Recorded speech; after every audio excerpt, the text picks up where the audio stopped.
Good evening everyone. तो start करते हैं अपना एक न्यू क्रॉप जो है सनफ्लावर। ठीक है, इनके बॉटेनिकल नेम की बात करें तो ये होता है आपका हेलियंथस एनस। मेरे साथ रिपीट कीजिए, सनफ्लावर का बॉटेनिकल नेम क्या होता है? Helianthus anus. ठीक है, सनफ्लावर को हिंदी में हम लोग सूर्यमुखी बोलते हैं। क्या आपने सूर्यमुखी का फ्लावर देखा है?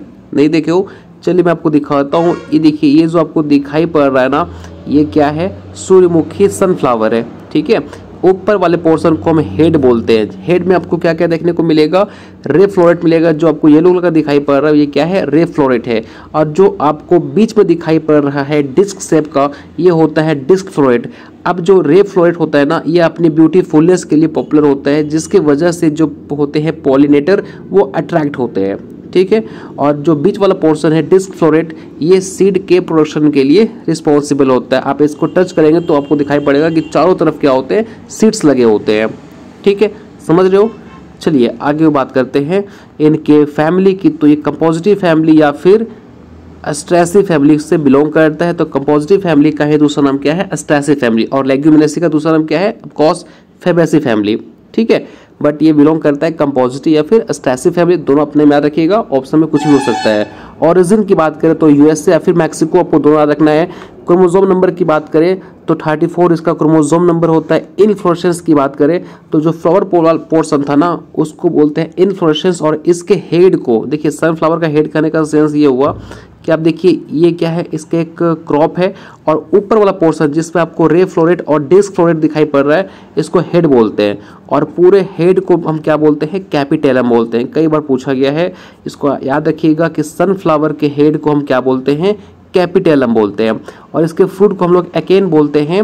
और ये फ्लावर जो होता है, इसमें आपको दो टाइप के फ्लोरेट दिखाई पड़ेंगे। आपको मैंने बताया था रे फ्लोरेट और डिस्क फ्लोरेट। रे फ्लोरेट जो होता है वो ब्यूटीफुलनेस के लिए पॉपुलर होता है, जिसके वजह से जो इंसेक्ट्स होते हैं, जो आपके पोलिनेटर होते हैं, वो अट्रैक्ट होते हैं। आप मेरे को बताइए सबसे बेहतर, सबसे अच्छा पोलिनेटर कौन होता है? या ऑफकोर्स हनी भी होती है। ठीक है, तो वो अट्रैक्ट होता है इसकी तरफ। और जो डिस्क फ्लोरेट होता है वो सीड के प्रोडक्शन के लिए पॉपुलर होता है। ठीक है, ये एक क्रॉस पॉलिनेटेड क्रॉप होता है। क्यों? देखिए, कई बार पूछा भी जाता है कि भाई जो सनफ्लावर है वो क्रॉस पॉलिनेटेड क्रॉप क्यों है? जस्ट बिकॉज ऑफ कि इसमें आपको प्रोटो एंड्री देखने को मिलेगा। प्रोटो एंड्री कहने का सेंस ये हुआ कि एंड्रोसियम जो होता है वो मेल पार्ट होता है। तो प्रो का मतलब पहले, मतलब कि इसमें जो है वो आपका एंड्रोसियम पहले ग्रो कर जाता है एज कम्पेयर टू गाइनोसियम। मतलब कि जो मेल पार्ट होते हैं वो पहले मैच्योर हो जाते हैं। ठीक है, और आपके जो फीमेल पार्ट होती है वो लेट से मैच्योर होती है। अब क्योंकि आपका मेल पार्ट ऑलरेडी तैयार है, फीमेल तैयार ही नहीं है, तो भाई कभी भी सेल्फ पोलिनेशन हो सकता है क्या? नहीं हो सकता। इस केस में हमेशा क्या होता है? क्रॉस पॉलिनेटेड या फिर क्रॉस पोलिनेशन होता है। इसलिए ये क्या होता है? क्रॉस पॉलिनेटेड क्रॉप होता है। तो याद रखिएगा, प्रोटो एंड्री की वजह से जो सनफ्लावर होता है वो क्रॉस पॉलिनेटेड क्रॉप होता है। और साथ में डे न्यूट्रल क्रॉप होता है। इसको ना ही ड्यूरेशन ऑफ लाइट के से कोई मतलब नहीं है। ठीक है, और जो आपका टोमेटो भी होता है ना, वो भी डे न्यूट्रल क्रॉप होता है। ऑयल कंटेंट की बात करें, क्योंकि सनफ्लावर को मोस्टली हम कल्टीवेट करते हैं फॉर द ऑयल पर्पस, इससे हमको तेल निकालनी है। ठीक है, तो आपका जो ऑयल क्रॉप की बात करें तो सनफ्लावर में जो ऑयल कंटेंट होता है वो 45 to 50% होता है। और इनके ऑयल बहुत बेहतर माने जाते हैं just because of PUFA. PUFA करने का सेंस ये हुआ पॉली अनसैचुरेटेड फैटी एसिड के वजह से इनकी जो क्वालिटी होती है इसकी तेल की, वो बहुत ही सुपीरियर होती है, बहुत ही हाई होती है। ठीक है, just because of PUFA. PUFA में इसमें क्या पाया जाता है? लिनोलिक एसिड पाया जाता है 64%, जो कि कोलेस्ट्रॉल लेवल में, जो ब्लड में कोलेस्ट्रॉल होता है उसको डिजॉल्व करेगा। मतलब जो हार्ट के पेशेंट होते हैं उनको ये ऑयल ज़्यादातर प्रीफर करना चाहिए, जिससे वजह से क्या हो, जो ब्लॉकेज होने वाला है हाई लेवल ऑफ कोलेस्ट्रॉल की वजह से, वो कोलेस्ट्रॉल को डिसॉल्व कर देगा। ठीक है, तो आप बस इतना याद रखिएगा कि जो आपका सनफ्लावर का ऑयल होता है वो सबसे सुपीरियर क्यों होता है? जस्ट बिकॉज ऑफ कि उसमें क्या होता है? प्यूफा होता है, और उसमें आपका लिनोलिक एसिड पाया जाता है 64%। ठीक है, बस इतना आप याद रखिएगा।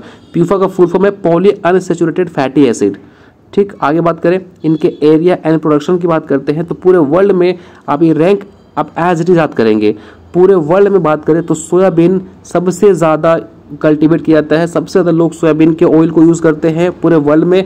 दूसरा ग्राउंडनट और तीसरा सनफ्लावर। ठीक है। इंडिया में बात करें तो इंडिया में सबसे ज़्यादा लोग ग्राउंडनट के ऑयल को यूज़ करते हैं, उसके बाद मस्टर्ड ऑयल, फिर सोयाबीन ऑयल, उसके बाद फिर आपका आता है सनफ्लावर। तो सनफ्लावर का जो रैंक है इंडिया में वो 4th पोजीशन पे है, बट अगर हम पूरे वर्ल्ड में बात करें तो इसका रैंक 3rd पोजीशन पे है, ठीक है। ये चीज़ आप रखिएगा। और इसके जो एपिकल पोर्शन होते हैं, जो हेड पोर्शन होते हैं, वहाँ पे आपको ऑक्सिन हार्मोन का एक्टिविटी काफ़ी ज़्यादा देखने को मिलता है। क्यों, आपने कई बार सुना होगा कि जो सूर्यमुखी होता है वो नाम क्यों पड़ा, क्योंकि देखो जिधर आपके सनलाइट मूव करता है ना, उधर ये मूव करते हैं, ठीक है। आपने देखे होंगे कि अगर सनलाइट का जो डायरेक्शन है वो इधर हो गया तो इनके जो हेड होते हैं वो उधर मूव कर जाता है, जस्ट बिकॉज ऑफ कि इनके हेड में, इनके एपिकल पोर्शन में ऑक्सिन हार्मोन का एक्टिविटी काफ़ी ज़्यादा होता है, जिसकी वजह से ये सनलाइट की तरफ बेंड कर जाता है, ठीक है। और याद रखिएगा सनफ्लावर को इंडिया में इंट्रोड्यूस किया गया था as a oil seed crop 1969 में। कई बार पूछा है, AF ने भी पूछा है, ठीक है। सनफ्लावर को इंडिया में इंट्रोड्यूस कब किया गया था as a oil seed crop? 1969 में, ठीक है। अब कुछ इंपॉर्टेंट कैरेक्टरिस्टिक्स की बात कर लेते हैं सनफ्लावर के बारे में। तो वाइड एडेप्टेबिलिटी होती है, दैट मीन्स कि अगर एक्सट्रीम क्लाइमेट हो गया, मतलब क्लाइमेटिक कंडीशन काफ़ी ख़राब है या फिर बहुत wide range of climatic condition है, तो उसमें ये क्या करेगा, सर्वाइव कर जाएगा। सॉइल का कंडीशन कुछ और है, मतलब सॉइल जो टाइप है वो अलग अलग टाइप्स के सॉइल है, तो वहाँ भी ये अपने आप को टॉलरेट कर लेता है, अपने आप को ग्रोथ कर लेता है। दैट मीन्स कि ये वो क्रॉप है जो अलग अलग क्लाइमेटिक कंडीशन में भी सर्वाइव कर जाता है, अच्छा ये आपको यील्ड देगा, ठीक है। साथ में मैंने आपको बताया कि डे न्यूट्रल क्रॉप होते हैं, शॉर्ट ड्यूरेशन के क्रॉप होते हैं, 70 से 100 दिन में रेडी हो जाते हैं, ठीक है। हाई यील्ड पोटेंशियल होता है सीड देने का, मतलब इसके एक प्लांट में आपको बहुत सारे सीड्स मिलेंगे। अब क्योंकि इसके हाई पोटेंशियल है सीड देने का, तो इनके ऑयल भी आपको ज़्यादा ही मिलेंगे ना, क्योंकि सीड ज़्यादा है तो ऑयल ज़्यादा मिलेगा। इनके जो ऑयल का कंटेंट होता है वो काफ़ी सुपीरियर होता है, काफ़ी हाई होता है, just because of PUFA poly unsaturated fatty acid, और इसमें पाया जाता है आपका लिनोलिक एसिड, ठीक है। इनके सीड मल्टीप्लिकेशन रेट्स की बात करें तो बहुत ज़्यादा होता है। क्यों होता है? क्योंकि आप एक सीड लगाते हो, उससे एक कंप्लीट प्लांट तैयार होता है, उस प्लांट में आपके हज़ारों के अमाउंट में क्या होते हैं, सीड्स लगे होते हैं। दैट मीन्स इनका सीड मल्टीप्लिकेशन रेशियो काफ़ी ज़्यादा होता है, ठीक है। इसमें आपको ब्रांचेस बहुत कम देखने को मिलेंगे और ये डिटर्मिनेट प्लांट होते हैं, ठीक है। ब्रांचेस ना के बराबर आपको देखने को मिलेंगे और ये डिटर्मिनेट प्लांट होते हैं। और जो सनफ्लावर मील होता है ना, वो बहुत अच्छा फीड माना जाता है कैटल के लिए, क्योंकि इसमें प्रोटीन्स भरपूर मात्रा में होता है और विटामिन बी कॉम्प्लेक्स भी भरपूर मात्रा में होता है, ठीक है। इसलिए क्या करते हैं लोग, इसको यूज़ करते हैं एज अ एनिमल फीड, ठीक है। कुछ वैरायटीज़ की बात कर लेते हैं। तो सारे वैरायटीज़ यहाँ पे जो मेंशन है वो आपको PDF मिल जाएगा। तो PDF आप हमारे टेलीग्राम ग्रुप से डाउनलोड कर सकते हैं, लिंक डिस्क्रिप्शन बॉक्स में गिव है ना, जाइए और उसे ज्वाइन कर लीजिए। ये PPT वहाँ पे मैं पोस्ट कर दूंगा, ठीक है। तो कुछ वैरायटी है, MS-FH17, MS-FH30, हरियाणा, सूर्यमुखी 1, बादशाह हो गया, दिव्यमुखी हो गया, सूर्या हो गया, CO1, CO2, लक्ष्मी है ना, पेरीडोविक हो गया, सनराइज सिलेक्शन हो गया, JS1 हो गया, मॉडर्न हो गया, सारे वेराइटीज़ है आपके सनफ्लावर के, ठीक है। क्लाइमेट एंड सॉइल की बात करें तो जब ये जर्मिनेट हो रहा होता है, जब सीडलिंग ग्रोथ हो रहा होता है, उस टाइम इसको कूल क्लाइमेट चाहिए। सीडलिंग स्टेज से लेके फ्लावरिंग स्टेज तक इसको वार्म क्लाइमेट चाहिए। फ्लावरिंग से मैच्योरिटी तक इसको सनी और नॉन क्लाउडी डे चाहिए, ठीक है। मतलब ज़्यादा क्लाउडी नहीं होना चाहिए, सनी डे होना चाहिए, है ना। सॉइल की बात करें तो light and heavy soil mostly prefer किया जाता है, बट ये हर एक तरह के सॉइल में भी क्या हो सकता है, ग्रो हो सकते हैं। वाइड इसकी एडेप्टेबिलिटी होती है। pH की बात करें तो 6.5 to 8.5 pH जो है वो रिक्वायरमेंट होता है, ठीक है। अगर हम बात करें लैंड प्रिपरेशन की, तो इसमें आपको एक डीप प्लॉइंग करना होगा और 25 से 30 सेंटीमीटर डेप्थ में, मतलब एक प्लॉइंग करेंगे जो कि 25 से 30 सेंटीमीटर डेप्थ होनी चाहिए, ठीक है। और फिर आप 2 से 3 हैरो चला दीजिए, फिर उसका प्लैंकिंग कर लीजिए, तो आपका फिर मिट्टी फाइन हो जाएगी। आफ्टर फिर इसको आप कल्टीवेट कर सकते हो। सोइंग टाइम की बात करें तो इनको आप तीनों क्लाइमेट में कल्टीवेट कर सकते हो, खरीफ में, रबी में, जायद में, ठीक है। अगर आप खरीफ में कल्टीवेट कर रहे हो तो आपका सोइंग टाइम का क्या होगा, second fortnight of June to लेके मिड जुलाई, ठीक है। और सेकेंड फोर्टनाइट ऑफ अगस्त तक आप जाके सोइंग कर सकते हो। रबी में सितंबर से लेके first fortnight of October and last week of October to end of November, इतना में आप इसकी सोइंग कर दीजिएगा। अगर आप गर्मी में इसको लगा रहे हो तो सेकेंड फोर्टनाइट ऑफ जनवरी से लेके फर्स्ट वीक ऑफ फरवरी तक बीच में आपको क्या करना है, इसको सोइंग कर देना है, ठीक है।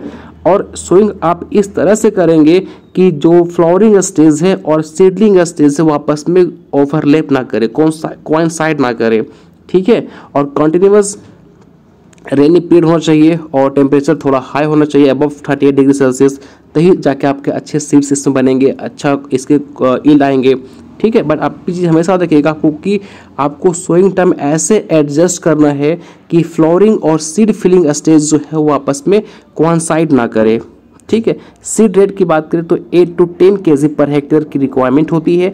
सीड ट्रीटमेंट जो होता है आप थायरम से कर सकते हैं, कैप्टन से कर सकते हैं, ठीक है। स्पेसिंग की बात करें तो 60 into 20 रो टू आप 60 रखेंगे, प्लांट अप 20 सेंटीमीटर का डिस्टेंस रखेंगे। फ्लावर की बात करें सॉरी फर्टिलाइजर की बात करें तो सोइंग करने के 15 to 1 month बिफोर आपको क्या करना है, FYM यूज़ करना है 7 to 8 टन, ठीक है। अकॉर्डिंग टू योर ये वेरीज कर सकता है आपके फार्म के एरिया के बेसिस पे, बट मोस्टली 7 to 8 टन आप FYM अपने फील्ड में छीट दीजिए।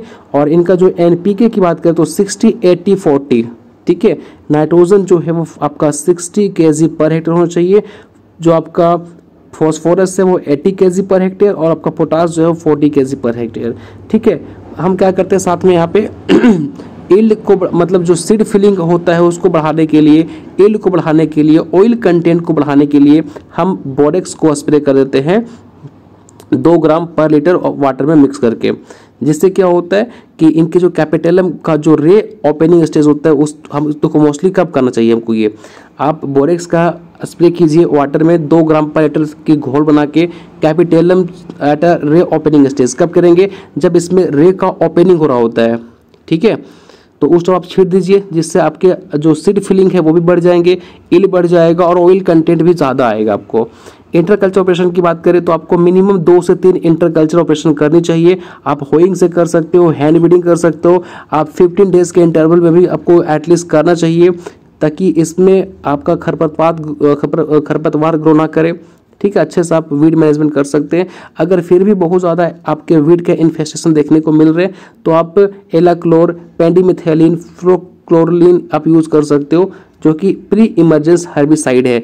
आपको बार बार बताता हूँ, कई बार इंटरव्यू में क्या बोलते हैं, आपसे क्वेश्चन पूछ देगा कि कुछ प्री इमरजेंस हर्बिसाइड का नाम बताओ, कुछ पोस्ट इमरजेंस हर्बिसाइड का नाम बताओ। तो ये जो एलाक्लोर है, पेंडिमिथेलिन है, फ्लोक्लोरेलिन है, ये सारे क्या है आपके प्री इमरजेंस हर्बिसाइड है। तो इस चीज़ भी आप दिमाग में रखिएगा। और आपको कभी भी इंसेक्टिसाइड को फ्लावरिंग के टाइम पे स्प्रे नहीं करनी है। इससे क्या होगा, जैसे ही आप फ्लावरिंग के टाइम पे इंसेक्टिसाइड को स्प्रे कर दोगे तो जो आपके बेनिफिशियल इंसेक्ट हैं लाइक हनी बी, जो कि पॉलिनेशन के लिए आ रहा है, वो नहीं हो पाएगा। तो फिर आपके जो सीड्स हैं, आपके जो ईल्ड है वो भी कहीं ना कहीं डिस्टर्ब हो सकते हैं। तो इसलिए कभी भी ऐसा बोला जाता है कि फ्लावरिंग के टाइम पे कोई भी क्रॉप हो, नॉट ओनली सनफ्लावर, कोई भी क्रॉप हो, आपका फ्लावरिंग के टाइम पे कभी भी उसमें इंसेक्टिसाइड और पेस्टिसाइड का यूज़ नहीं करना चाहिए, ठीक है। क्योंकि उससे क्या होता है, आपका पोलिनेशन इफेक्ट होता है। इरिगेशन की बात करें तो आपको मोस्टली 3 से 4 इरिगेशन प्रोवाइड करनी है। पहला सीडलिंग स्टेज पे, जो कि सोइंग के 10 से 12 दिन के बाद होता है। दूसरा बड इनिशिएशन स्टेज, जिसका दूसरा नाम भी पूछा गया है एग्जाम में। तो bud initiation stage is also known as, in case of sunflower क्या बोलेंगे, बटन और नी हाई स्टेज बोलते हैं, जो कि आपका 35 से 40 दिन के बाद आता है। फ्लावरिंग स्टेज पे आपको इरिगेशन देनी है 55 to 65 डेज के बाद, उसी इंटरवल में डाल सकते हो। अगला आपको देना है इरिगेशन सीड फिलिंग स्टेज पे, जो कि लगाने के 65 से 80 दिन के बाद मतलब आता है, और इसी दौरान आपको इरिगेशन कर देनी चाहिए। दैट मीन्स कि इरिगेशन आपको 4 करनी है पूरे इसके लाइफ साइकिल में। हार्वेस्टिंग की बात करते हैं तो इनके जो ब्लैक हेड्स होते हैं, ऊपर जो इनका जो हेड होता है ब्लैक होता है, वो क्या होगा, आपका जो लेमन येलो कलर का वो कन्वर्ट होना स्टार्ट कर जाएगा, और जो बॉटम लीफ है उसका कलर जो है वो थोड़ा सा ब्राउनिश होने लगेगा, वो सूखने लगेगा और वहाँ से टूट के गिरना स्टार्ट हो जाएगा, ठीक है। तो समझ आना कि ये मैच्योर हो चुका है, इसकी हार्वेस्टिंग करने की टाइम आ चुकी है। मॉइस्चर कंटेंट की बात करें फॉर द स्टोरेज पर्पस हुआ, उसको आपने हार्वेस्टिंग कर लिया, उसको आप स्टोर करना चाहते हो तो स्टोर करने के लिए आपको एटलीस्ट 9 to 10% मॉइस्चर को मेंटेन करना चाहिए।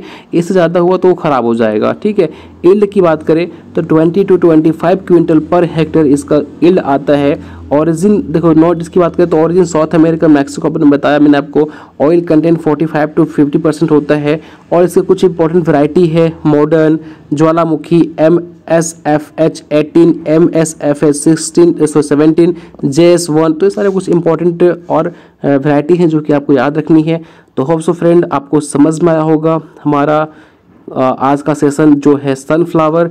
इसमें कोई डाउट हो तो आप मुझे बेझिझक कमेंट सेक्शन में पूछ सकते हो।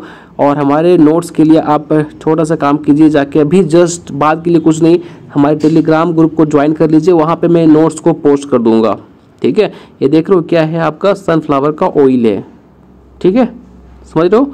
तो चलिए फिर मिलते हैं नेक्स्ट वीडियो में। Thank you so much.